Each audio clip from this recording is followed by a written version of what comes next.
Whew. Let me tell you, it's not easy being exiled to my home country in Sweden. Then what are you doing here? Well, I heard the dog wanted somebody to talk about Swedish action superstar Dolph Lundgren, and me being half Swedish, feel like I'm qualified to add to the discussion. America? Well, I mean, the resemblance is rather uncanny. I mean, seriously. Us, me, Dolph. Being Swedish.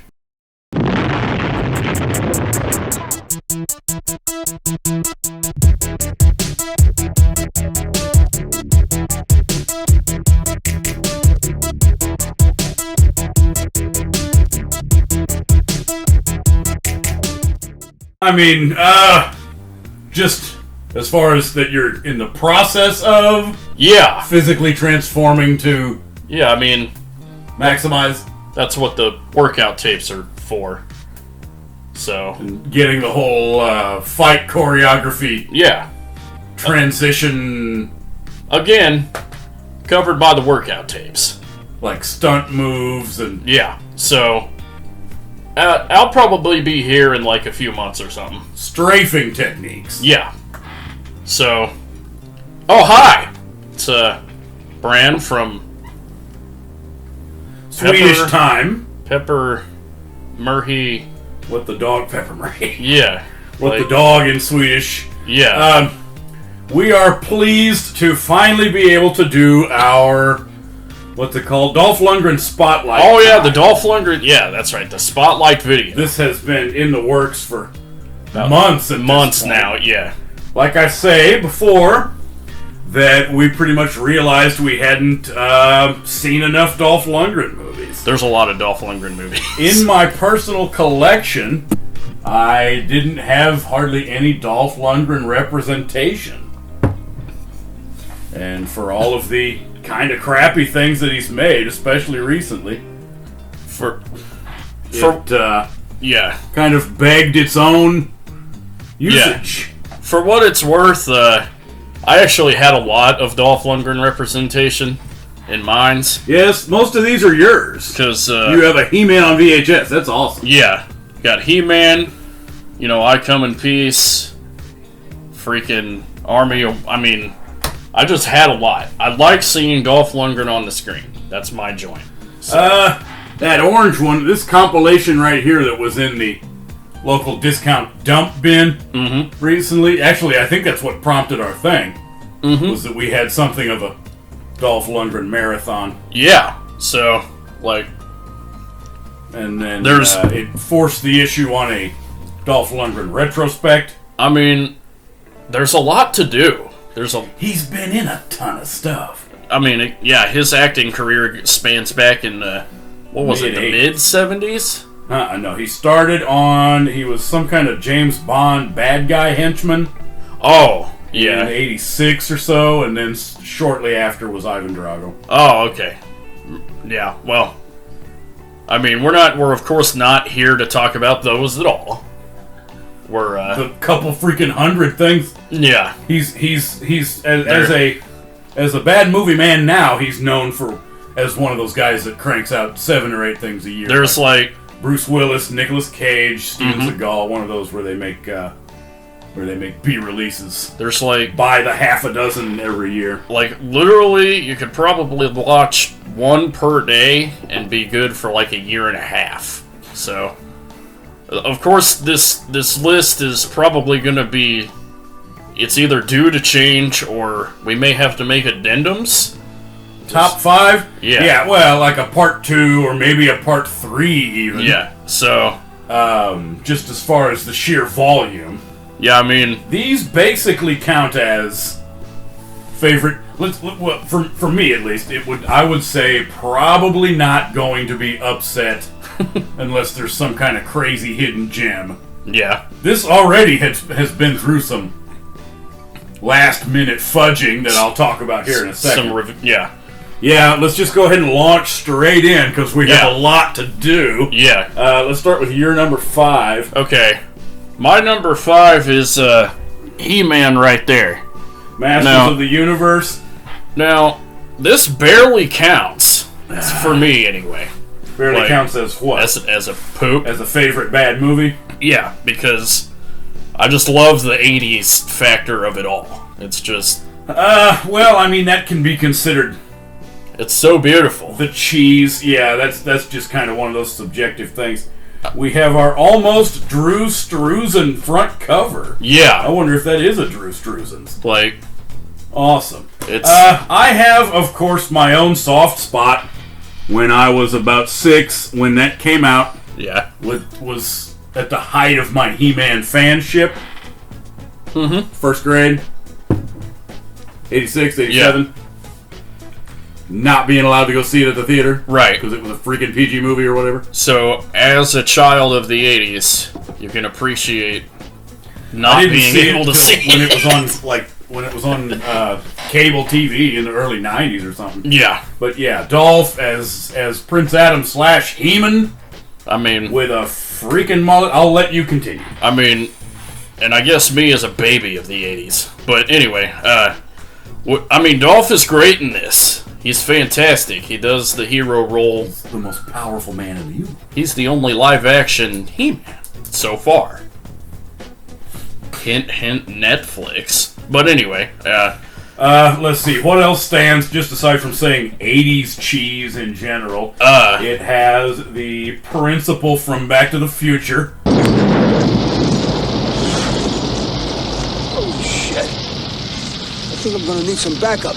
Yes. The old bald guy that plays a school principal or plays an asshole cop in a lot of stuff. Yeah, I kept wanting to say slackers during the entire... while he was on the screen, especially when he was holding a shotgun. I just wanted him to yell, "Eat lead, slackers," or something else in that line. But yeah, let's see. There was the Billy Teen Courtney Cox. Those of us that are attached to the show Friends. Yeah, and the Schwambacks and stuff. What's Mr. Teen Man? Don't forget about your boy Billy Barty. Mr. Teen. Oh, yeah. Yes, they had to put this Gwildor guy in there. Yeah. As opposed to doing Orko. Yeah. So after you're about 7 years old, you get kind of dismayed that they didn't go ahead and use an Orko man. Yeah, but at least it involves being... At least Gwildor is played by... Yeah. Billy Barty. And your favorite line? It tasted good. After yes, and they go hand in hand when you're doing it, and then the other famous favorite Billy Barty line from Legend.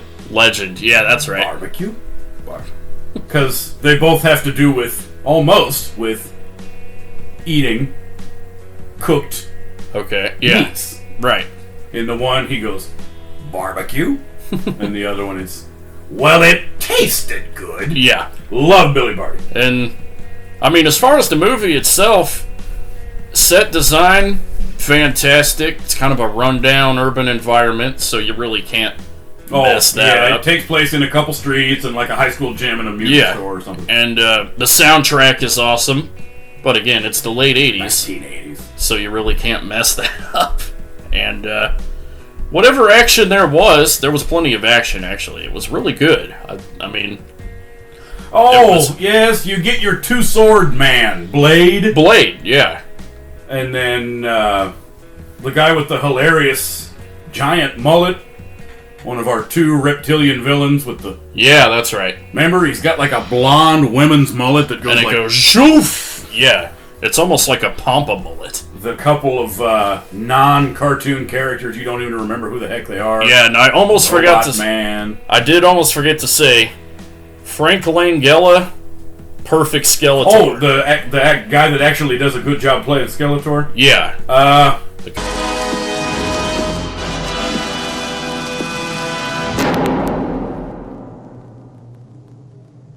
Everything comes to he who waits. Costume. I finally saw him in a different movie the other day. Frank Langella, forgot what it was. But yeah, Mr. Cool Skeletor Man with the deal that stretches around his... And doing a good job hamming it up as a... They didn't get the colors right on his costume. Man. The mesmerizing vampire prince in 1979's Dracula. There you go. Whatever. Anyway, Wait a minute. Oh, don't forget. What are some of our other men we forgot? Fred Williams? Uh, No. Fred Williamson? no. Let's see. We got main character, damn teen kid. Aren't you glad he gets like a little more screen time than the most powerful man in the universe, played by Dolph Lundgren? Oh, Isn't that yeah. great? Yeah. Yeah. Let's see. Tila was a nice looking lady. The Evelyn, the lady with the light blue eyes. Yeah, that's right. From They Live. Yeah. And from whatever else she's been in. Meg Foster. Yeah. Totally Meg awesome. Foster. The star power is borderline criminal in this movie. Yeah, don't forget she's Evelyn. Yeah. Sorod. That's just a dumb name. And they didn't do a bad job with Beastman. That dude actually makes a pretty good Beastman. Yeah, he does. Costume and Mr. Growling. The voice. To the camera. Yeah, the voice was great. Voice was fantastic. So, you're number 5. Oh, yes, but real quick, we have to talk about the one of my favorite MacGuffin items in all Hollywood. The keyboard with the twirls. Oh, yes! I'm gonna amp this baby up, see how it sounds. All right, you ready? Hold on. All right, here goes.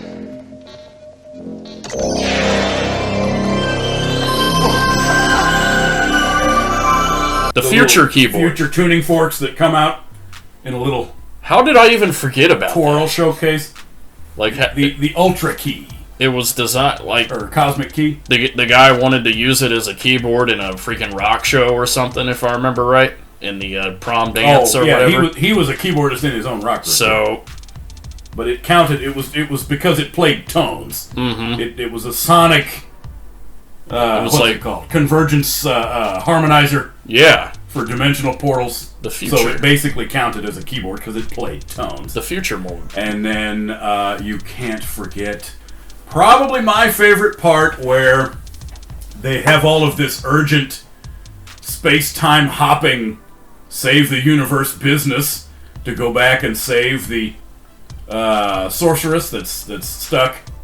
Because remember, Skeletor takes over Castle Grayskull. Yeah, he does. So they have this urgent mission, but meanwhile, Billy Barty as Gwildor is able to futurize and soup up a 59 like a pink Cadillac car. Pink Cadillac, yeah. To where they have this rip-roaring adventure in a That's fun. right. They got one of those old Avon pink Cadillacs and really souped it up. To me, that actually is kind of...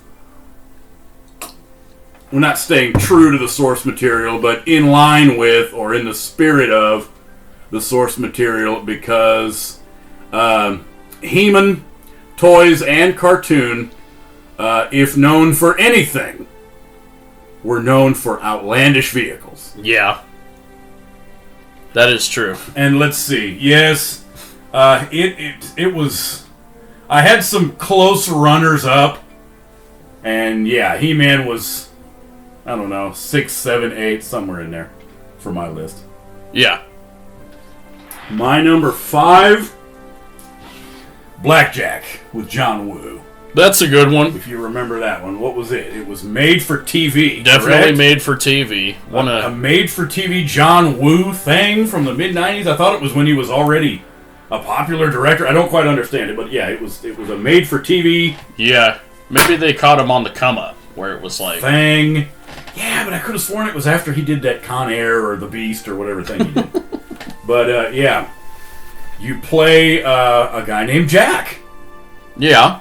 How about that? Makes sense to me. And it also involves a gambling casino. Yeah, where they... So it needs to be named Blackjack. That's right. What is he? He's an ex-security guard, security specialist? Yeah, ex-security specialist. Whose old buddy recruits him to come help protect his family. When mobsters threaten him because they're after his casino, so they threaten his family or something. The side gig of having to protect his family. Yeah. So it's a lot of great comic relief and heartwarming things involving child acting because he has to take care of his niece. Yeah, that's right. A really funny chef, assistant, butler man in his in Dolph's New York apartment. Yeah. And then he ends up having to take a similar coming out of retirement security job with, what is it? A supermodel? I think it was either... No, yeah, he does have to protect the supermodel. You can read the... And then, what happens? This is the one with Fred Williamson. Yeah, it It's is. great to see Fred Williamson and Dolph together. Yeah. Old buddy, it's another friend of his who enlists him to help. Right. So you got your cool subplot of warring or rival factions of supermodel security guards. Yeah. And this villain, tell us about this villain real quick. let's see if What stood out about our freaking idiot villain? what did stand out about the villain? Oh yeah, the southern accent. You think this is funny? You think I'm funny? Yeah. I love getting an example of what, or an extreme example of an accent that can be called so bad that you want to say it's the worst one you've ever heard. Yeah. Remember those couple candidates for worst British accent we've ever heard? There was. And this guy, I think, is worst fake Southern accent ever. Oh yeah, because it's pretty hard to. You couldn't even tell! Yeah. The first couple things he said were just like one or two quick lines, quick phrases. Mm-hmm. And you had no clue he was supposed to have this Southern drawl. And if you ask me, a southern accent is incredibly hard to fake. Of course, I'm also from near the South, but that to me, it's just you add a drawl to everything and you're good, you know. But he just doesn't. Terrible. He does it terribly. What's the matter with your eyes, Jack? Like. And then let's see. There was something involving a fear of the color white. Not on the villain, on the part of Dolph. That was Dolph's fear. His character arc has to do with the symbolism of the color white. Yeah, it goes back to the repression of, I think his dad was... Yeah, it was a memory where he was a kid. He had to sit out in a car with a giant white hood. Yeah. And that's the same time when his dad got killed by some casino thugs or an explosion or something. Mm-hmm. And ever since then, he's associated the color white. It was cool to see him get blinded, not by a flashbang, if I remember right, but just by, like, a sun flash in a door window. So the guy's daughter had to navigate him through the house. Oh, yeah, the piggyback ride. Well, Yeah, I think that might have been some kind of flashbang. I forgot how he got blinded, but yeah, there was a funny thing where That was fun. she navigates and tells him to That was awesome. like jiggle to the right and shuffle diagonally to make their way through the thing. Oh, speaking of which, better point out my favorite part to the forthright of Misters Wu and Bob. Our trampoline Oh, yeah! sequence. The trampoline is right where it needs to be. One of my favorite action scenes ever now. It was beautiful. Since watching this. They fly. He jumps out of this window right when something blows up in the in the mansion. Yeah. Henchmen who somehow don't also blow up chase him out right after the explosion. He's on a second level of the mansion. There's a trampoline down here. I mean, why not? He jumps... Wait, is it before or after the explosion? Whatever. Anyway, he jumps off the balcony, hits the trampoline. Oh, no, I also forgot. He throws the niece. Yeah, he that throws he's her protecting. first. He tosses her. Yep. She hits the trampoline and bounces over into a nearby swimming pool. That's right. Okay, all well and good. He jumps over, hits the trampoline himself, goes down, turns around, bounces back up in a straight line with time enough to not only get shot by one of them, but also have two guns blazing off, shooting both of them. I believe he cancels or kills both of them. Yeah. Goes back. No, he doesn't go back down, bounce back up. It's all the same one. That's right. Because he's Going up, then is able to move over. He on the fly back to the pool, he's able to turn around and It turn around, get shot and shoot straight up, or most of the way straight up, then go like that. yeah. That's the most beautiful. And it all happened in about 15 seconds. It's the most beautiful choreography I think I've ever seen. Yeah. It's quite awesome. But let's see. You go along. There are some great scenes with Villain Man. Mm-hmm.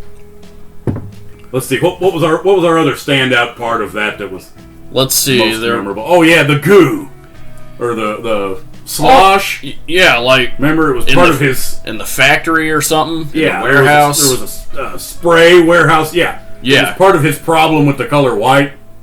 The goo. That it was some kind of like either preservative or or like I don't know, polymer epoxy slurry or just like it a was gel some kind of chemical thing where it was a white liquid spraying all over, and next thing you know, you're fighting with the villain, freaking shin deep in this white liquid that you're spraying. So he had to get over his fear of white pretty quickly, but I think he managed to do it right before then or right as. So, and that's another good reason. Good job, Bob. To have it be called Blackjack. That's right, because it's the flip.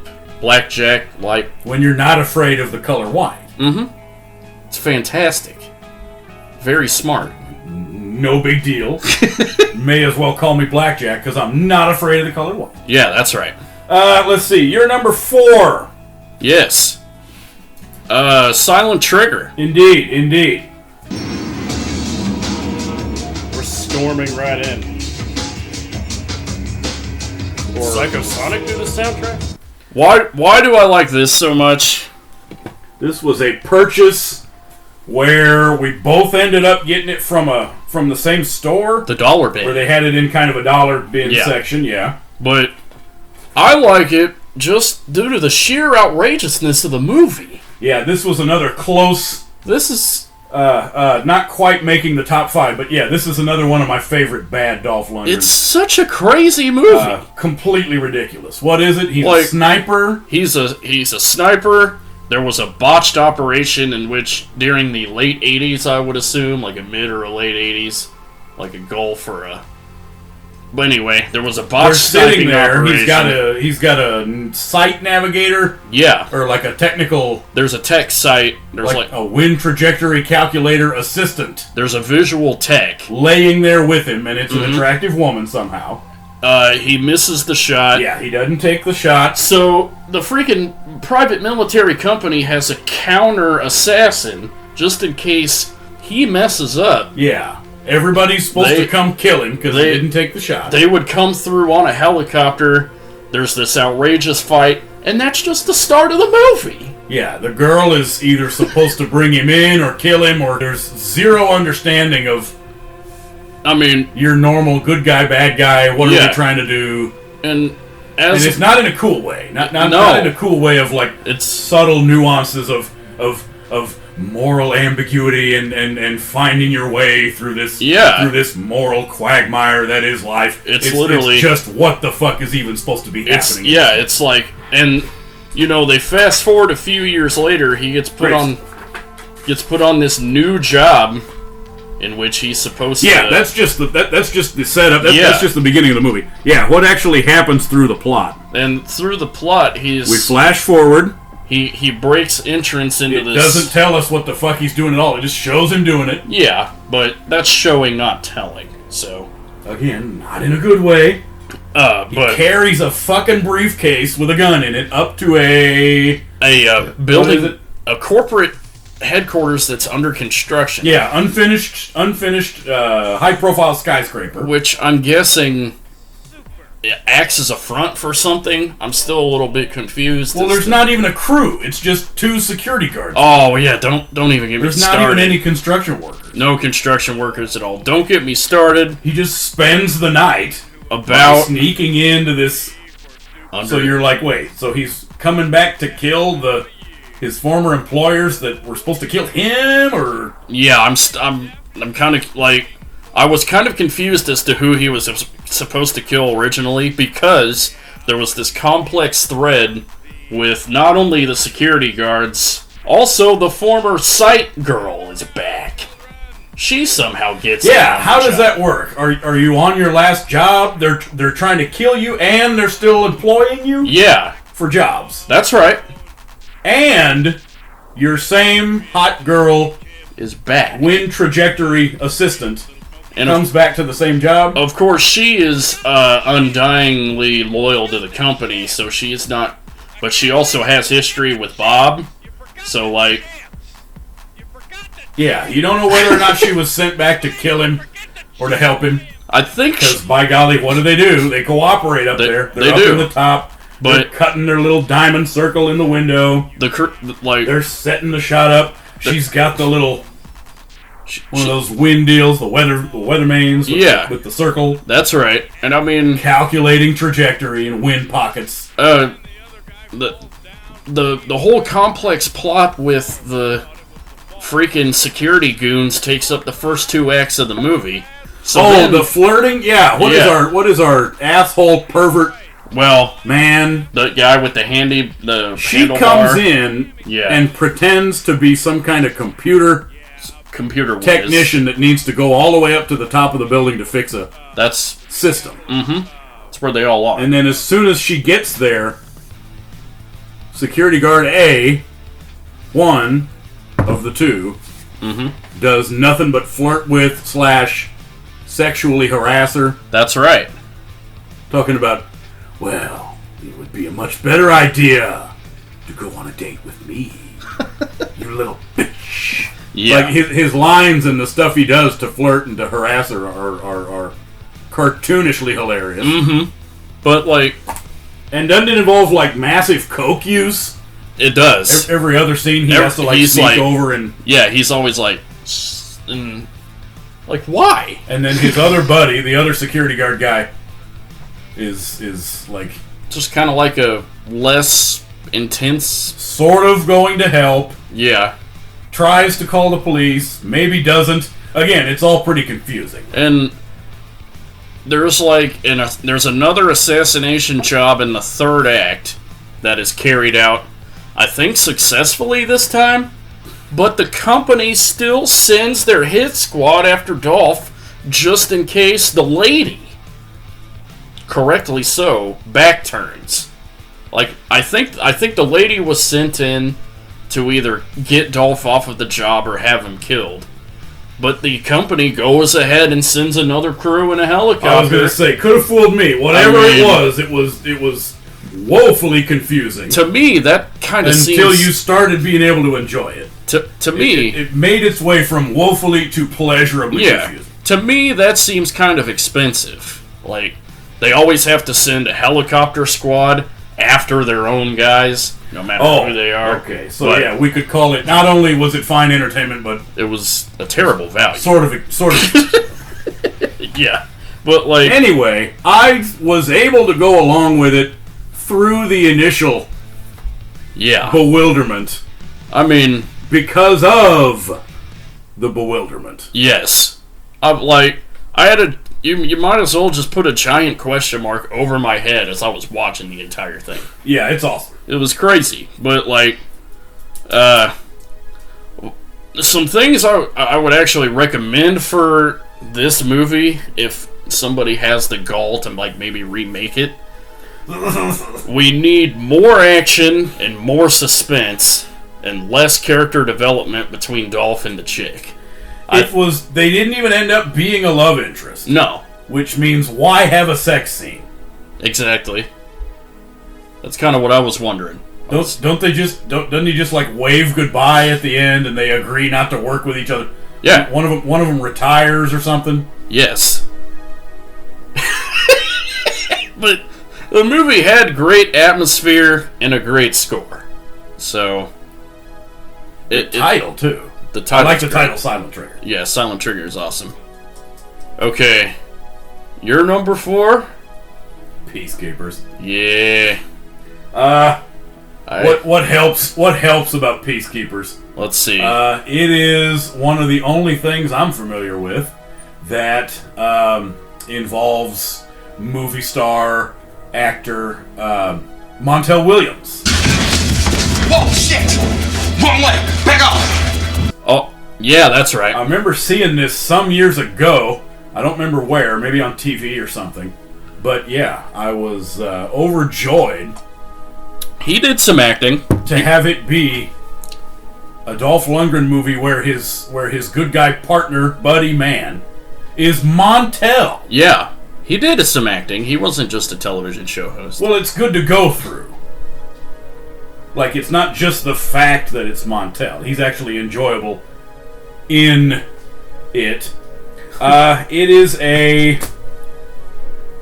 What's the thing where it's a disgruntled military official who was done wrong in an old mission? Yeah. And has some kind of major bone to pick with the politicians. I think it's Con Air. That sounds... Is that Con Air? That sounds vaguely familiar. Has something to do with Nicolas Cage going in, and it was a CIA agent Yeah. who somehow defeats him with poison gas or something like that. Right. Anyway, it's a rip-off of that. It's a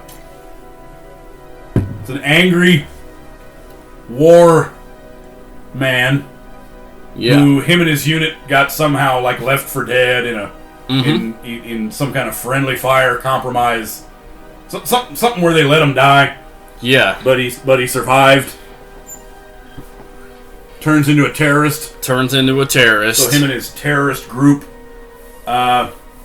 take over a nuclear missile silo Yeah. base tower station, where Montel Williams is the guy who is in charge of, who works at Oh! the nuclear missile silo. Okay, yeah. Dolph is a ace military pilot who took ethical decision into his own hands Yeah. and flew a run where he didn't do anything but make some rice rain down on some starving civilians in unspecified country. What a good man. And got in trouble, yeah. Yeah. And to avoid a court-martial and total military disgrace, they give him a job of being like secret service agent Yeah. guy who's in charge of having the nuclear codes briefcase handcuffed to his wrist. Correct? So you get some funny comic relief because of that. And he's done stuff like that before, where he's an anti-hero who did something to disgrace his military career. So that's a pretty fond Bob trope, I guess. Yeah. But yeah, they go along, terrorists, of course, finding their way to make the plan of getting a hold of his briefcase, nuclear codes, and an extremely entertaining car chase scene where he steals a taxi cab. That's right. And has to alternately chase and be chased by these terrorist goons. Yeah. That involves driving on the top of freaking roofs and rooftops at night in the city, jumping between freaking building rooftops. You betcha. In cars. You betcha. Popping walls of bricks with the little walls going. That's right. Making bricks fly. Beautifully entertaining. Flopping up against clotheslines. Yeah. Classic ripping movie. them up. Have your freaking tank top and underwear up on your thing while you're trying to shoot Dolph Lundgren. Yeah, I mean... Anyway, they make their way, of course, to a nuclear missile silo. And then Dolph, Bob, and Montel Williams get to solve the rest of the film. Yeah. I mean... I believe there is some part in there where you crack up because Montel shouts just like Dave Chappelle in there too. I could have sworn.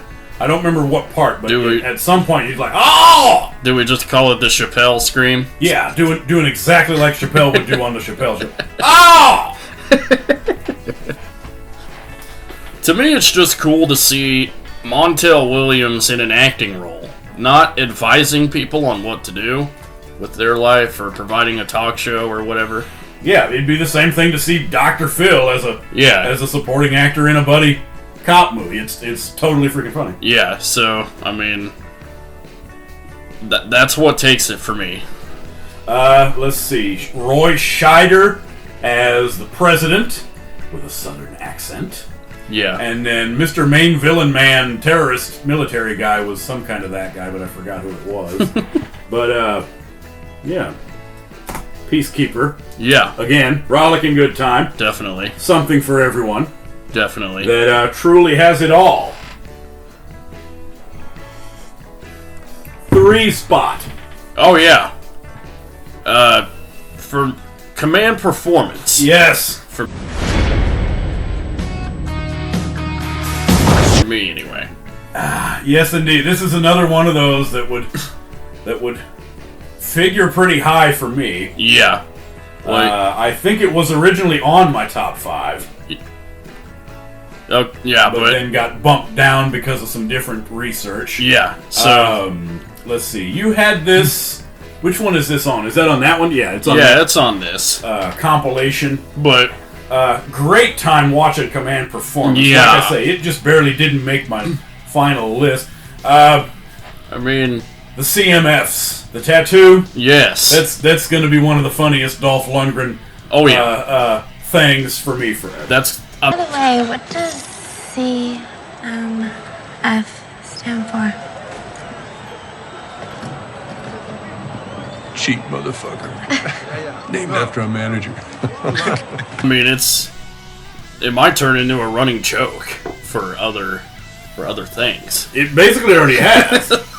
and what thing are we talking about for our viewers? The tattoo that he has on his right arm? Yeah, a thing that says CMF on your tattoo. It stands for Cheap Motherfuckers. Which is the name of the band. It's the name of the band. Dolph Lundgren is the drummer of a rock group called the Cheap Motherfucker. Isn't it beautiful? Like, yeah, whenever I need to cheer myself up, when I just think he goes above and beyond. Remember that one thing where Dolph Lundgren was the drummer of a rock group called the Cheap Motherfuckers? He goes above and beyond because seeing a tatted up Dolph Lundgren is funny in and of itself. The bad boy, the motorcycle guy. But whenever it's the band name and it's Cheap Motherfuckers, dude, that's like the next level. If you're gonna, you may as well go ahead and have your rock group be called like the Cheap Motherfuckers. Let's ramp it up. So, like, as I was watching during the movie, especially during the actual rock band performance bits, I was wondering out loud, who focuses on the drummer most of the time? You think Neil Peart got a lot of screen time during a concert footage? Well, he wasn't even an ace drummer. He wasn't even one of those drum virtuosos like a Neil Peart or a... Yeah. Except... he was the drummer. Except... unless it's like a Russian type thing. Yeah, that is true. Or if you're Dolph Lundgren and drumming. Those are the only 2 ways in which you actually get screen time for the drummer. It's hilarious because it shows him playing, correct? Yeah, he's playing. He is a person that can play drums in real life. It's not... kind of like Robert Zadar's piano thing? Yeah, it's not a phoned-in drum. Like, the drums are in sequence with what you hear on the speakers. It's what you see on the screen. He's playing a drum. So... but it was... you, of course, have to conjecture whether or not it was at his request. Yeah. But the thing that makes this middle of the road for me is that it's a Dolph Lundgren vanity project. Oh, that's right. He might have just been able to write it into the movie himself. Yeah, he wrote it. He directed it. What was it? Co-wrote, directed, and produced, I think. And starman. So yeah, it counts as a Dolph Lundgren. Yeah. Passion project / vanity item. Yeah. So, awesome. Yeah, for me, that's what... you don't even have to ask permission. You can just say, okay, I'm playing my freaking drum set. We're doing this. Yeah. Movie. Like, and it's the thing, too, is I liked the angle of bad boy motorcycle Dolph Lundgren, who also just happened to be, like, an ex-military, or like... no, you're thinking of a different movie. No, that's right. This is the one where he's nothing but an ex-biker. But he knows all these cool moves. Yeah, and can shoot. He learned basic street fighting but he's good at it. roughhousing. Like, he does it all fast and stuff, like an ex-military or special ops man would. And biking. Yeah. Only he's a And biker. They had major protection concerns where they purposely studied military techniques or I mean, intentionally had a guy go get military experience for the group. For me, is like, this movie likes to tie a bunch of movies together. That's what I like about it, too. There's a little bit of Die Hard in there. Maybe just a little influences? bit. Yeah. Yeah, it's Die Hardish because it involves a hostage situation where Dolph is the only one who can, I mean, I don't know how I got this, but there's a little bit of Commando in there. I felt kind of like a Commando vibe. Commando? Yeah. Performance. Yeah. Okay, that makes sense. Anything beyond the title? Mm-hmm. And there's a little bit of Spinal Tap in there, too. Dolph. Spinal Tap. Yeah, there's comic relief. There's some band It almost 100% takes place in a concert hall. Yeah. Where terrorists or bad guys come in. Let's see. Need we mention? It takes place in Moscow. It does, yeah. It's American musicians. They're an American group, but they either live in Russia or are touring in Russia, but it takes place in Moscow. It's opening for, what is it? Ruslana? It's a pop star girl, like a Russian Britney Spears. Yeah, the Russian pop star lady. Where it's a big concert gig in Moscow for her and the CMF. That's CMF, the cheap motherfuckers, is the opening act for her. That's also like I was wondering how they even swung that, because like when you're in Russia, do you even want to hear American bands? Is it something for the dads to listen to before the Russian team? It might be a conflict of time periods. Before, they would definitely want to hear. Yeah. I mean, whether or not the drummer is a 60-year-old man or a 65-year-old man, but like going back to where they would want a Michael Jackson or a Paul that McCartney, is true. A Guns N' Roses concert in Moscow or something. So, like that. but anyway, they take the people, they shoot up the crowd. Yeah. The rest of the crowd runs away, of course. That's right. And they take the musicians hostage. Yeah. Kill half of them, and then the fact that it is a important Russian politician in the audience because he took his daughter to the Russian Britney Spears girl political expediency concert is the reason why the terrorists are actually there. And anyway, guess who has to save the freaking day? And let's not forget the fact that in the plot he is anti-gun. He is very. It has some kind of funny, ironic thing where he's like, "Well, you know, I'm technically anti-gun," and then he hands the gun to somebody else, or like 10 minutes later. You know I don't like guns. They kill people. You think you're funny, huh? You want to hear something funny? 3 Colombians came to our apartment one morning to collect a debt. My brother was shot in the chest 7 times. I found the guys who did it. Since then, I've been trying to stay away from these things.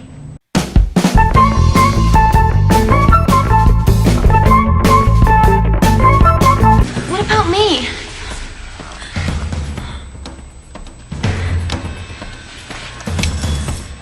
You know how to use this? Let's go. Let's go. Like they don't even wait for another act of the movie. It's literally like okay, I'm giving you this gun. Yeah, it's one of those debate things. It's like, okay, the reason I'm handing it to someone else is because I don't want to personally shoot it, but they can if they want to. Yeah, I mean, or the other people are going to blame him for empowering someone else, enabling them to commit a gun murder, whatever. It was also cool to see one of the team members, one of the security team members, just run out into the open and then get shot by the terrorists. We were all like he was all ready and gung-ho, and he was like, I've got to break this tape out. I got to get out of here, man. We'll never have to work again. Shit. Shh, quiet. Let's get out of here.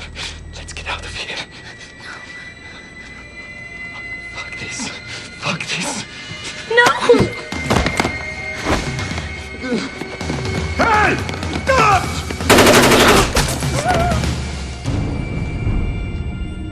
and then as he's running, he's in the middle of damn everything, and he just gets popped in the middle of everything, and the girl has to be all discreet and slink away, and then that appeals. Well, yeah, I love any kind of instant. It appeals to my morbid sense of humor, admittedly, but still. But it was very not subtle. Anything where a guy runs out, yeah. Yeah. It's the bravado and the courage and the be prepared for the might of the and then yeah. But like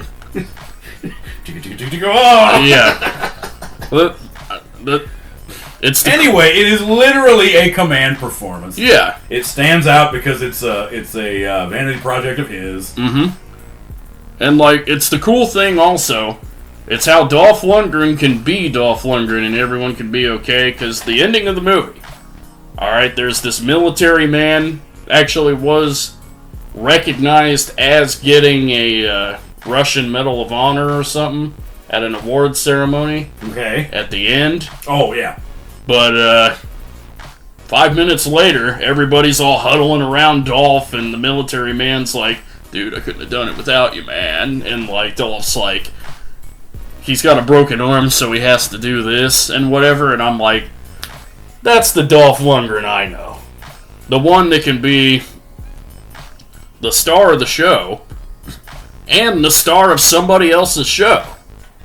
That's the Dolph that I know. Maybe it counts as the humility since he's the one who didn't get the medal. But... Oh, he can say something like, well, what are you going to do now? And he'll say something like, oh, a cheap motherfucker like me is just yeah. So, it's got that Dolph appeal. The ending is very... Is that the one where it involves literally going off into a sunset?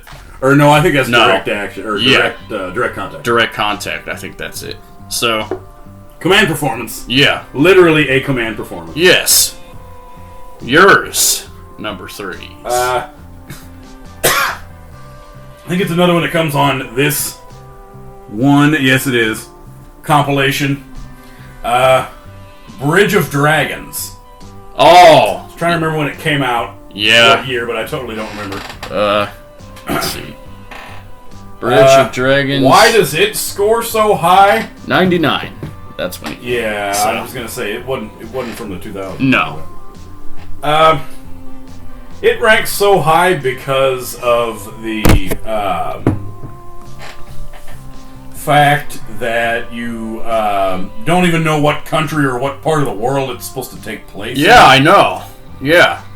It has to do with a country with a king and a princess, where it's the king's daughter that's a princess. Yeah. And then his general in the government, his right-hand man, ends up killing him to take power, and then plans on marrying the princess against her will. And the only reason you think it might be supposed to be an Asian country is because that guy is named General Ruchang. Good. And then the princess is also an Asian girl, Asian person. Mm-hmm. But then nobody else is. Everybody else is white, maybe British. Yeah. In the whole freaking movie. Except some Eastern Europeans. Mm-hmm. Gotta have Eastern Europeans. So everybody else is Caucasian. Yeah. Like... And then, oh yeah, what was the funny thing in the beginning with where they tried to smooth it over? Oh. Like when Donald G. had William Smith talk about how it wasn't supposed to be a linear plot. Yeah. Remember? They put this old English calligraphy on the screen like a fairy tale that said, what did it say? Somewhere between past and future. Yeah. And I'm like, wait, so you're talking about the present? The present, exactly, yes. That's great. That's supposed to sound like cool and mystical or something. Some present. Somewhere between past and future. It's like... Whether or not they intended to mean an alternate timeline where you can have an Asian country with mostly white people. Something like that. Yeah. But yeah, it was their terrible way of trying to make this premise be less ridiculous. Give it a little more oomph and Tolkien factor. Well, the freaking, let's see, He's General Ru Chang's right-hand man Yeah, in the military, correct? that's right. And then you got your princess, hot girl, who doesn't want to get married to him Right. because it's arranged marriage against her will, Yeah. and he's a prick to begin with. So then Dolph, she escapes the village, and then Dolph is sent to rescue, bring her back. Bring her back, yeah. And then in the meantime, in the ensuing adventure, that they bond and get close, and he realizes that the general guy is indeed a villain. Yeah. So then kind of switches sides Switches sides to help to... her not get married to him. Mm-hmm. So yeah, that's our plot. Yeah. What was the funny thing aside from the vague nature of what country, where it was supposed to be taken Oh, place? I liked, what was it, the first or second scene? Like how they met up. Dolph didn't even know who he was fighting, but they evidently had the fight in some type of bar, I think. And how they had the fight was on elevated sticks. Oh, the poopy bar! And yeah, yes, if they fell into poop.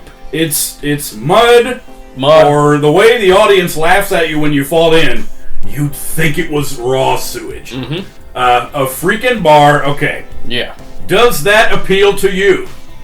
To go drink at a bar where it's in the middle of the seating area, Right. in the middle of the freaking room, bar, That's right. building, And is a mud poop on the floor with a whole bunch of little some... wooden pole posts Yeah. that the fighters are supposed to stand on and not fall down off of. Right. Remember, what do? They fight with the joust Q-tips. Yeah, they do. They're fighting with those staffs with a thing on the end of them. Yeah. So you go like this and try to knock your opponent into the poop while you're standing. You're not standing down in the mud and poop, No. but you're on you're on the side. the little elevated poles. So Yeah. you're not supposed to fall down. And as a bystander, a literal bystander, I would not be enthralled by the possibility of poop being flung up in flying. Yeah, that'd be worse than Dixie Stampede. Or what is it? Dolly Parton's Stampede Experience. Dixie's. Yeah. I mean, They do have a balcony. There was a second level where you can stand up at the deck. that's where I'd be. I assume they serve you drinks up there, and you can stand up there That's where I'd be. and spectate. But yeah, there's bar seating all the way around here. Yeah. Also, down around the And if a guy area. gets flung down, who's to say that it won't splash up? Because it looked pretty wet down there. So it's like a mud fight, but with poo. Like, you could have, 10 people get their drinks contaminated at one time. It's nasty. It's disgusting.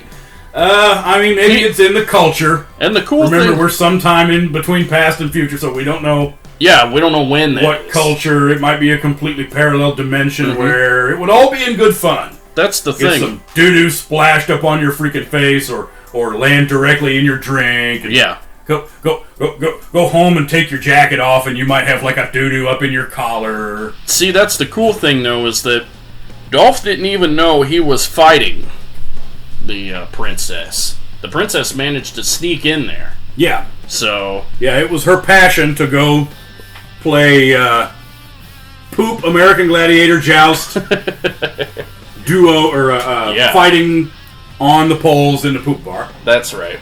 So... But, I mean, racial ambiguity, fighting over a poop bar, it does indeed have it all. What was... A pretty cool title. Yeah. Title that has virtually nothing to do with a damn thing. Bridge of Dragons? Yeah, that makes no sense. Or are we saying... in the context of the movie. That it could be any old country? The dragon lore that exists around the world? That could be in East and West cultures. So, yeah. So Bridge of Dragons means, hey, it might be an Asian country. It might be a white people's country. You don't know. Yeah, just... Maybe that's what the title was supposed to be. Just put it in and press enter, and then you'll find out. But yeah, again, another thoroughly enjoyable classic Bob entry. Yeah.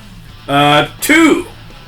Now, We're getting up there. I think you and I share the same number 2. Yeah, this is the one of ours that's the same. That did not sound right. But, In the Name of the King 2 is our number 2. It's the number 2, so you may as well do it again. Do it again. Mm-hmm. A second time. Remember, we talked extensively about, Oh, yeah. and in that video, we talked about it twice. It's an Uwe Boll movie. So, if you're a little bit... You may as well double up. May as well double up. You got to go back and watch that one before you can continue on with this one. But basically, to summarize it, there was terrible set design, awful, like the all exterior kingdom. Yeah, that was beautiful. Yeah, that's the rewatch value of and the initial appeal and rewatch value of In the Name of the King 2 is the terrible.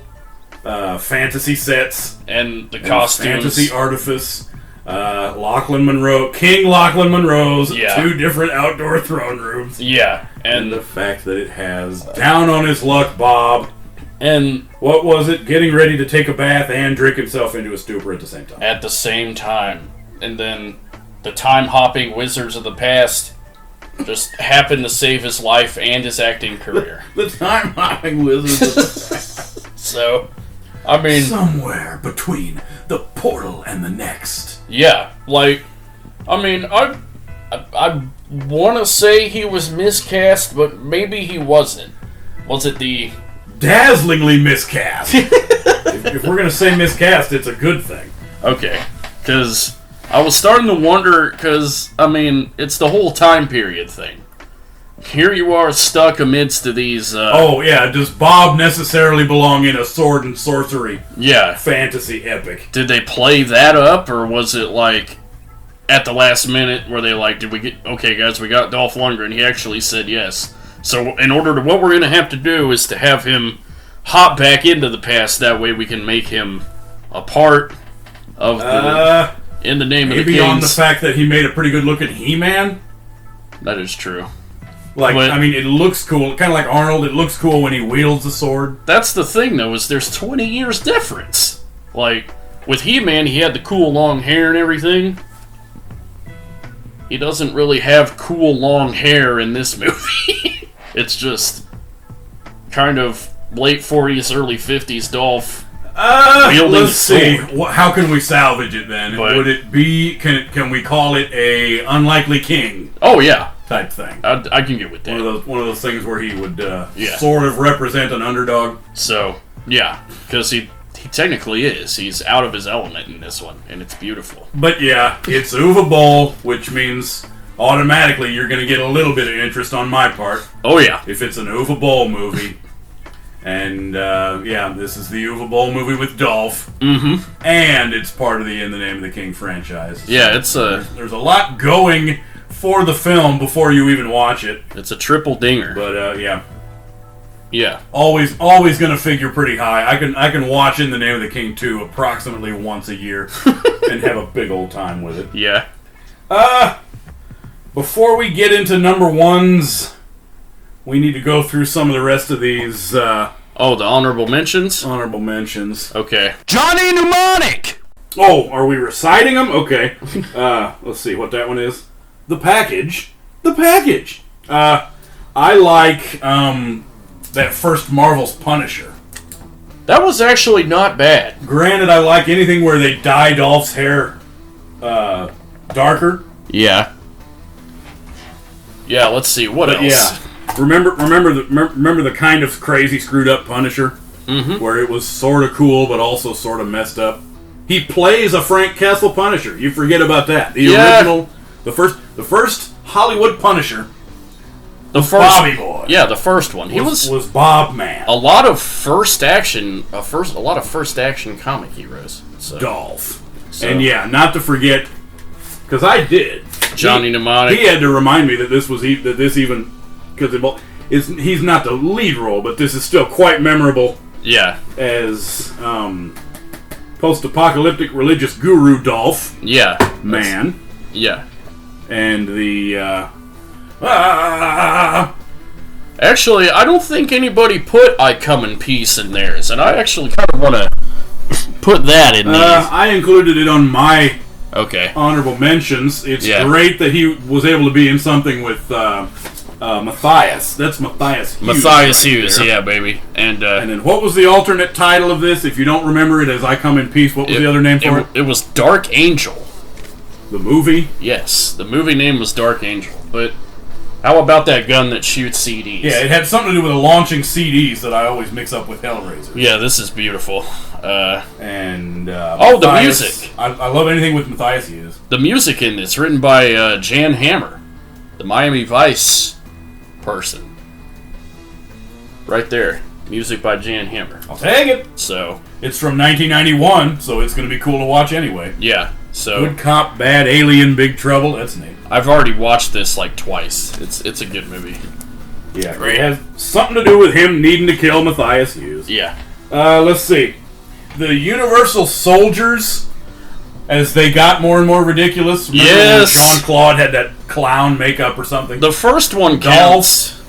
Well, that counts as one of his biggest movies he ever made. Yeah. But Dolph was in most of the sequels. Did he skip one or two of them? He made like 5 of them. I think they made 5 of them. I think he skipped the second one, but he was in the third and fourth one because he had to train the next generation of Universal Soldiers. I vaguely remember them. I would need to see them again, but I remember those, like number 3 and 4, or whichever ones I saw, were funny. Those. Yeah, they were pretty cool. I'm going to have to watch those again, too. Where Jean-Claude was a cult leader of some kind. Yeah, that's right.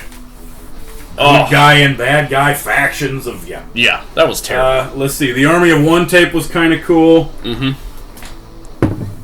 I remember it had something to do with a whole garage full of Ferraris and Lamborghinis. Yeah. Remember there was like 6 Ferrari F40s all at once? I remember how disappointed you were whenever they put the friggin' Lamborghini on the cover, but he doesn't drive it until like the last... Oh, the Ferrari F40, yeah. Yeah. The last third of the movie? Yeah, I always want them to show a car. Great cover. Yeah. Man, let's see, when was that made? 93? Yeah, Army of One was pretty funny. Oh, Michelle Phillips, nice. Yeah. Let's see. Direct Contact. Yeah, this is the one I like. That's the direct that I skipped. I watched Direct Action. Wait, I thought it was vice versa. We always mix them up. Yeah. We need to point out it's the same thing with Trigger. Let's there's a Dolph called Direct Action and a Dolph called Direct Contact. Yeah, whichever one that you said was better ended up being the one that I thought was better also. Yeah. Well, it's the one where they literally ride off into the sunset at the end of it. Yeah, that's right. And anyway, it has to do with him, and you go through, and it's people that want him. Something with Michael Paré, who is in it at least, and you go along, and it's the businessman's daughter with Stockholm syndrome. And yeah, that's right. The uncle that wants her to sign over the business rights to this, and it's another thing where him and a hot girl are on some kind of adventure where they need to escape, steal a bunch of different cars because they need to keep escaping. Of course, it deserves notable mention because there might be a Steven Seagal movie that puts somebody else to sleep. But Direct Action, the one that's not the one that we didn't talk about before, this one put me to sleep. Was it particularly boring? It was pretty boring, well, and it's going to be hard to tell apart because remember the other one is called Action Force. That's right. But the thing of it is with Direct Action, this movie relied too much on flashbacks. Remember how I was talking about a direct movie that flashback to half an hour?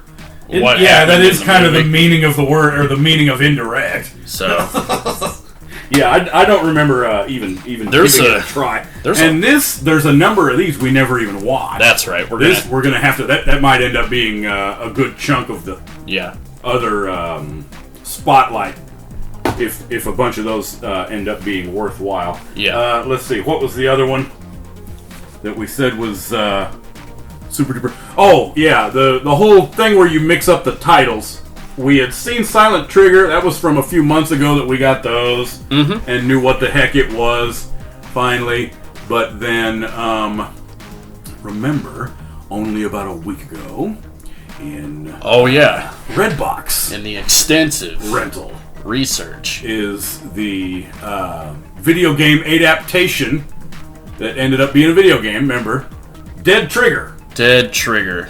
So now not only are you sifting between movies that involve something direct, you also have to keep track of movies with Dolph that have the word trigger in them. Trigger. Yep. Because I didn't know it was a video game. Yeah.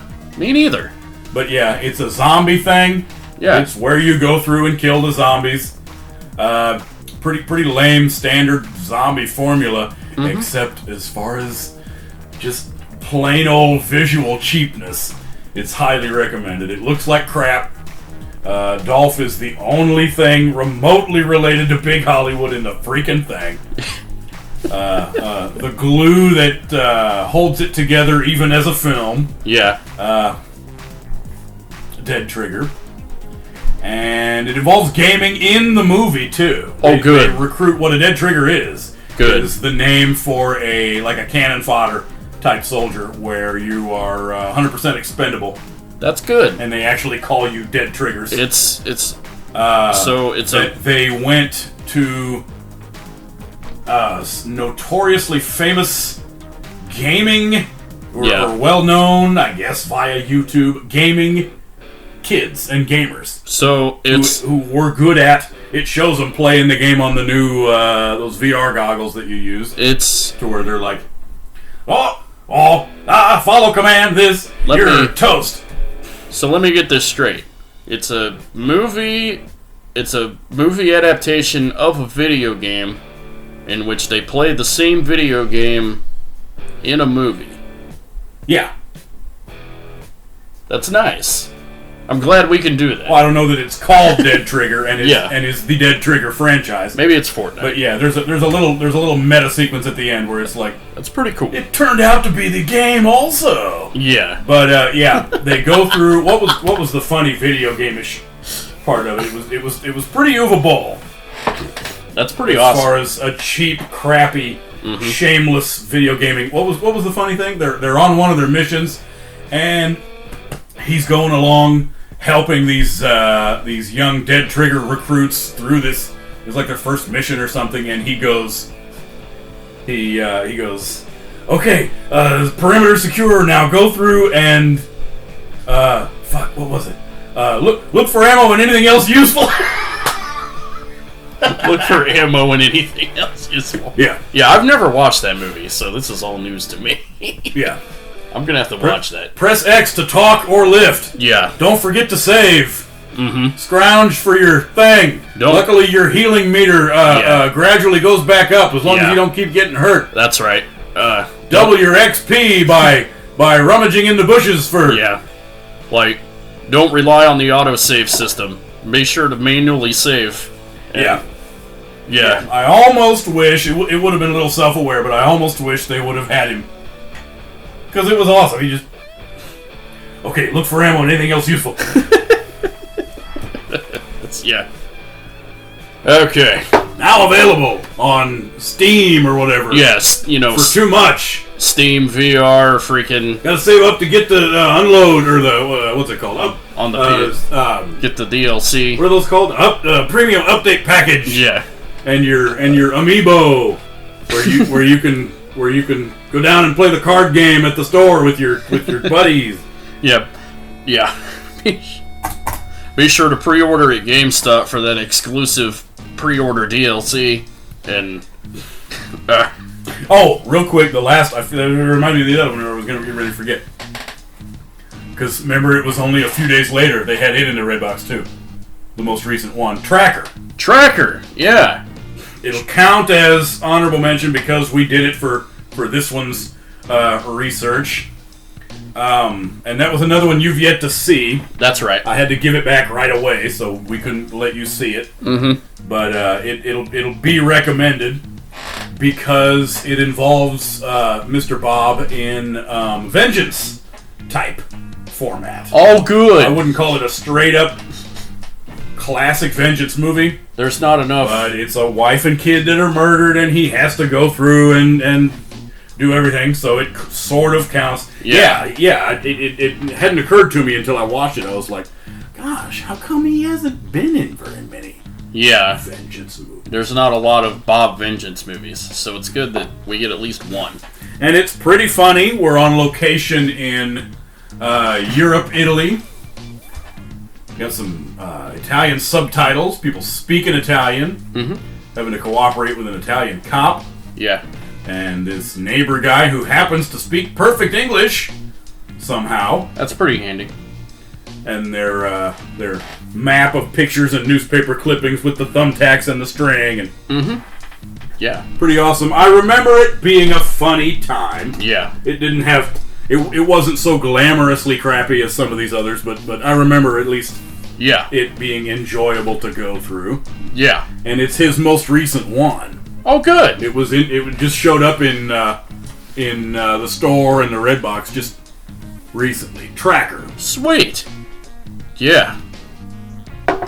So is it now time to do our number one? I can't think of any other greats. Yeah. The ones, like I say, that we have yet to even watch. Yeah, we'll have to just save for... There's probably another round of Intel. 2020. Yeah. But yeah, your number one. Okay. Dolph Lundgren entry. Kindergarten Cop 2.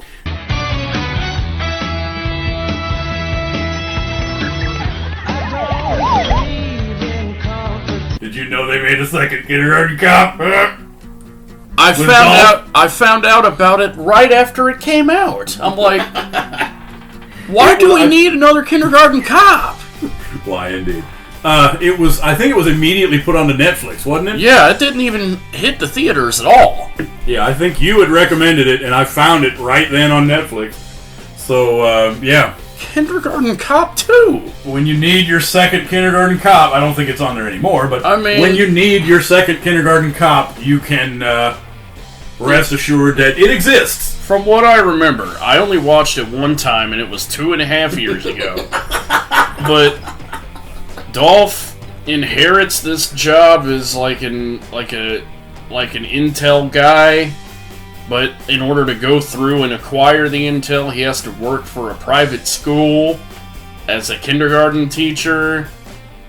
And yeah, they retain the tradition of Kindergarten Cop. It's a cop, and he has to go pose as a teacher in a... There's some rather hot female accomplice that Dolph gets to hit on through the entire movie. Yeah, the other teacher that he interacts with. There was a cool car. It was like a cool muscle car. Like, okay. But, and there, you get to see Dolph go through the funnies of trying to be an aging man in the current Californian environment. What's a PB&J? Peanut butter and jelly. Peanuts? Peanuts? Peanuts? Peanuts! Because one kid complains that his peanut butter and jelly sandwich has gluten in it. And, oh, yes. Yeah. Wasn't that like a good 51% of the content of the movie was like a fish out of water thing with Montessori's and the postmodern social awareness of, and I was a joke about how you're not supposed to say cross-legged when you sit down. It was funny for like of the crisscross applesauce.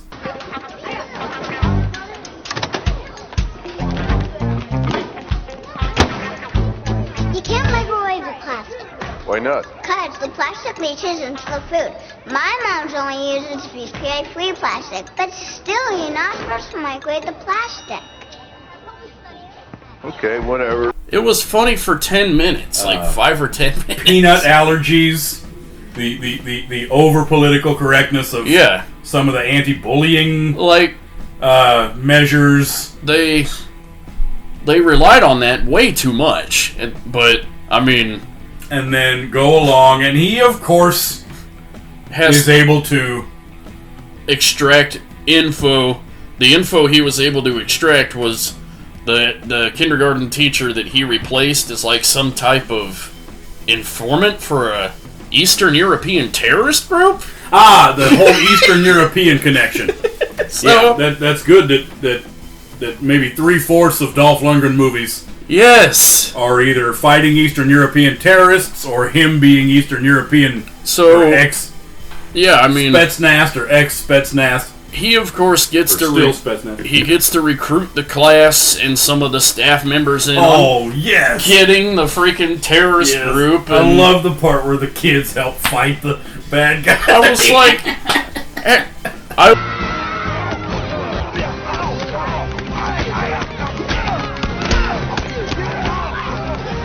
I was literally like, I was staring at the screen like this the entire time. This is what I was doing. I was like, I was like, just going along, and I was like, this is it. This is what we're getting. I'm glad they went ahead and did it. It's one of those things where you're definitely not going through the movie on its own merits. Yeah. Or really even that much on ironical enjoyability and so bad it's good merits. It's you're appreciating, like Uwe Boll, you're appreciating the fact that they just went ahead and completed the freaking project. Yeah, and like, it's like, man, way to go. They saw it through. They did. Remember the freaking thing that they're hiding inside Hollow Park? Yes. It's these plastic park statues of animals.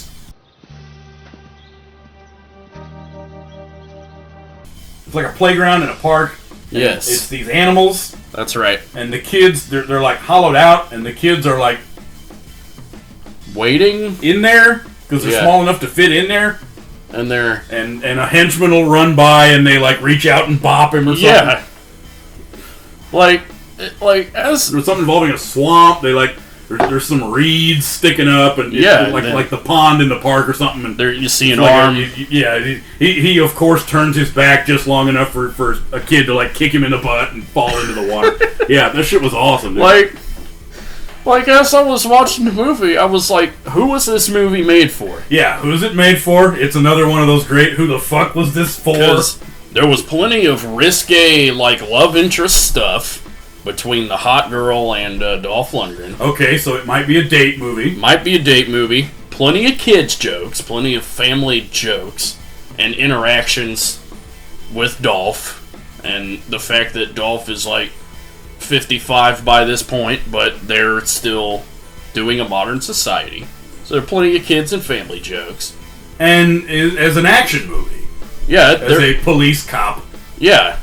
Are they making it something for everyone? Are they making it for Dolph Lundgren people like me?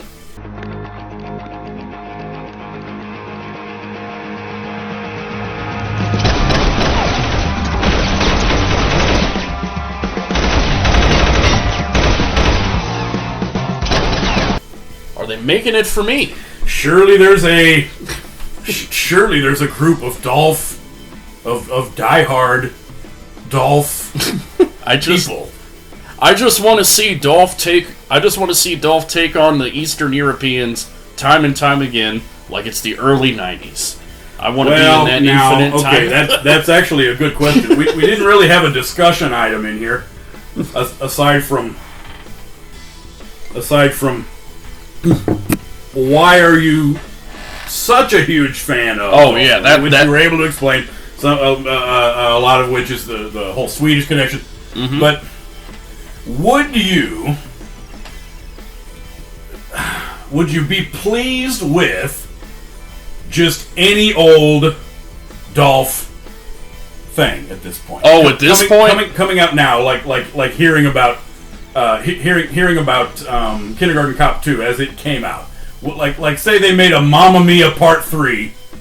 Oh, with more of an action format where he rides in a boat and has to save a daughter from a old buddy that got mixed up in a Greek. Say like he has to fight the Greek mafia. I'd watch it. In Mamma Mia Part 3. I'd watch it. Say there was like a Sex in the City Part 2. Yeah. with Dolph. It would have to be. We would really have to analyze, like, if there's a franchise that I just do not give a shit about. Because he doesn't have that many more years in him. No, he doesn't. It'll be a 60-some-year-old man. Yeah, he's still in great shape, but yeah, he's not going to be able to do these athletic level action scenes for that many more years. No. So what he cranks out still is going to be at least for me, is going to be welcome. Yeah. Almost automatically. Because to me, if it was like the mid 2000s, I would go back to my original point of I kind of want to see him kick more Eastern European ass. Yeah, than we anything. don't have time on it But- yet. If it were still 15 or 20 years ago, it'd be Yeah. get out of here. Yeah. You make 5 or 6 of those craps every freaking year. Yeah. But yeah, now it's just like We got to salvage. Oh, cool, another one, yes. Yeah, we got to salvage everything we get. So And savor what you do get. Yeah. yeah. So Kindergarten Cop 2, I did see it at your behest. I watched it when it was on Netflix, and yeah, it won't beat a lot of these list items for me, but yeah, it was still yeah. appreciable in one way or the other. Yeah. So you're number 1. Retrograde. Oh, good.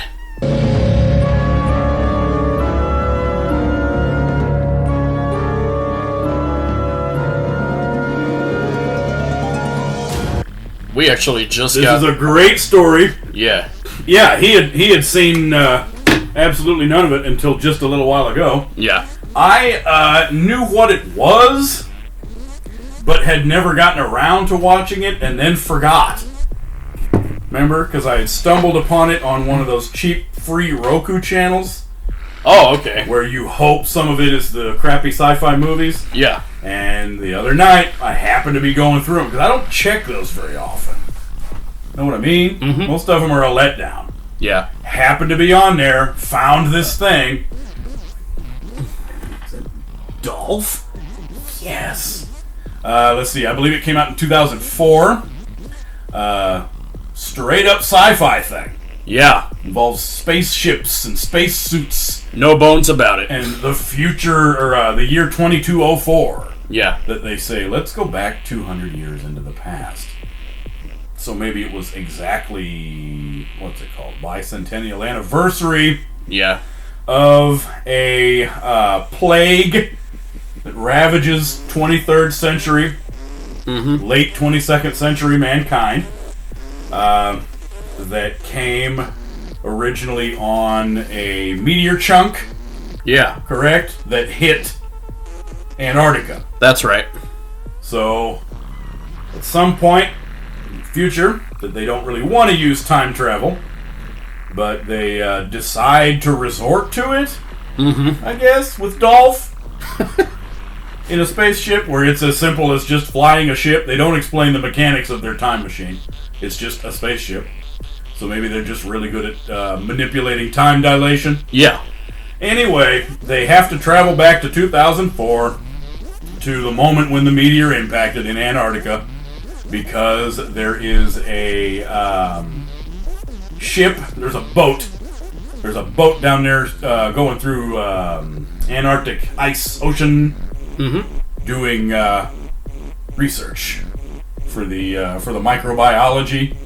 Oh, okay. And the funny businessman, remember that guy? Yeah. Remember the goofball? Yeah. Who wants to prove that all life on Earth is actually from a different world. Right. So you have your thing involving super crappy spaceship sets. Oh, man. Remember those rooms in the spaceship? Dude. That's Yeah. some major. That Yeah, made that's awesome. Whatever small a budget they had, it's admirable for them for making it stretch. I cracked a joke about the Next Generation. I think the original series looked better. Making Star Trek look good? Yeah, that's funny. So They had cool suits. Remember they had those neat future suits? yeah, Remember they had those neat future it was kind of like bright yellow control panels on the deal? Where oh yeah, doodle-a-doo, doodle-a-doo. where it was like a freaking Cool sound effect for each button you push. yeah. Also, lest we forget, A super crappy TV monitor that's supposed to show the thing. It says VCOM under it. yeah, Lest we forget what. who had a hand in producing it. Oh, Joseph Murphy. Your boy Murphy Yeah. had a hand. Yeah, for those of us that pay attention to stuff that involves Pepin and Murphy guys. The M in Murphy. Yeah, he was a co-producer on it. Or the M in PM Entertainment Group. And then let's also not forget, it had that funny, the idiot guy with the funny delivery, the New York guy that was the semi-evil businessman. The dollar store Scapelli. But then who was our other awesome star that it, again, like Montel, is just glad to see. Well, you're just glad to see him team up. I tripped out about Joe Montana, but I was... be in a film with Dolph Lundgren. Yes, whoever non-football star Joe Montana is, he's in the credits. I was, of course, hoping it would be but it was real Joe Montana. It was Gary Daniels. Yes, the guy from Pocket Ninjas and Fist of the North Star. None other than... And spoilers, and some other fond crap movies. Yes. Good. The Gary Daniels, awesome to see him with Dolph Lundgren. Good job, Gary. You go through the plot, as you do. Yes. And they need to detonate the entire snow tundra where the meteor hit, where the chunks are going to be that have the contagion in it. Mm-hmm. And you have different factions of future people betraying each other. That's right. And Dolph is, of course, the good guy. Yeah, I mean, to me it would have just been just as effective to, like, go back in time and have a giant space bat just swing the asteroid out of trajectory. But then you wouldn't have a movie. Oh, yeah. So yeah, it's one of those things where you could pick it apart, but then there'd be no reason to have the plot. Yeah. So they could have pushed it out of the way with missiles or lasers or whatever. It was the cool thing because I didn't think Scapelli would make another entrance. I didn't think there would be another man outside of another shithead New Yorker businessman outside of Super Mario Brothers. Well, his delivery was awesome too. Oh yeah, he was like not that great of an actor. He didn't just do a cliched, sort of pissed off New York guy thing. It was a cliched, sort of pissed off New York guy with some pretty bad, hilariously badly delivered lines. You should be worrying about the copter, Davis, getting it flying. It'll have to wait. We're cut off from the outside. If that ice shifts any further, it's gonna crush us so easily. We'll blast it clear. We don't have an unlimited supply of explosives. Yeah. So I really appreciated that guy. Yeah, he's awesome. Let's see, what else did we have? We had that slappable man wearing the different hats. Yes. Stoner kid, the PhD. The stoner kid. There was a couple grad students working on the microbiology project where one of them was what would we call him, a wisecracking stoner, almost a kid. Almost a roughneck, only if he wasn't a kid. Oh well, he would need a heart of gold. That's right. He would need the guts. He does provide the action for the plot. He's the one that first catches the plague off the rock. Yeah, he does a thing. By being stoned and cutting himself. Yeah, so... when the ship rocks back and forth. I mean... But the part where he's wearing that one freaking hat... Yeah. It's a good... So bad it's good type thing where it's a 110% detestable character. Oh, yeah, tell me about it. You get a... I don't want to say pleasure, but you get some of the excitement, it energizes the viewing experience by just wanting him off the screen. Yeah. Plus, not to mention, it's a pretty prominent feature of mid-2000s Dolph, with the shoulder-length blonde hair. Oh yeah, he almost has a He-Man mullet. It's a bit. It's got he's got a non-mullet going. It's a bit longer than this, but it only goes down to about here. So, I mean, you don't see a lot of that outside of direct action. Direct action's another mid-2000s. But it's, again, a rollicking good time. Something for everyone, and a movie that's got it all. They fight in the snow. There's snowmobiles. That run out. Crap blue screening. There's crap CG up in space. Oh, yeah. The model of the spaceship looks like something from Doom 3. Very striking. Very late 90s in a mid-2000s movie. It's kind of like a little bit behind. Very awesome. So, and then I believe at the time that I was watching, when I was watching the Tracker movie on the same day or something, that there was some kind of super cool mini theme for the day involving, let's see, what was he doing? He was running along in a hood. oh, yeah, he was. Because he was in Antarctica. Mm-hmm. I think both times he was not only cold, but needed to sort of cover the side of his face. Yeah. So yeah, there was a lot of Dolph Lundgren running along in a hood. Yeah.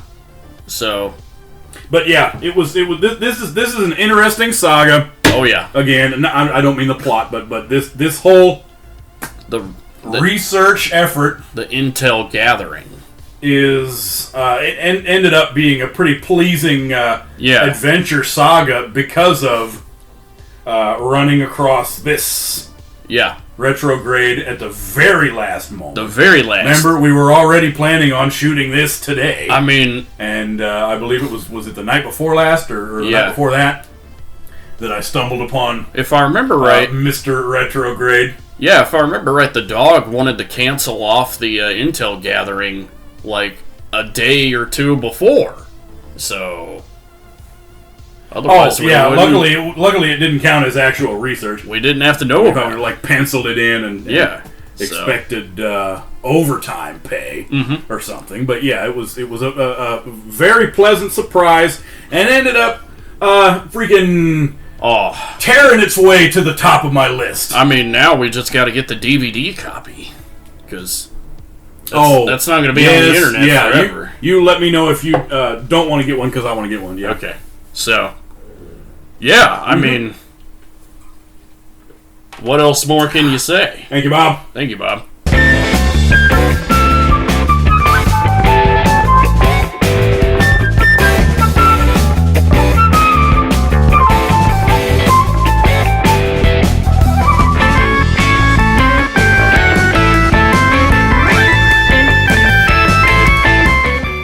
Yeah.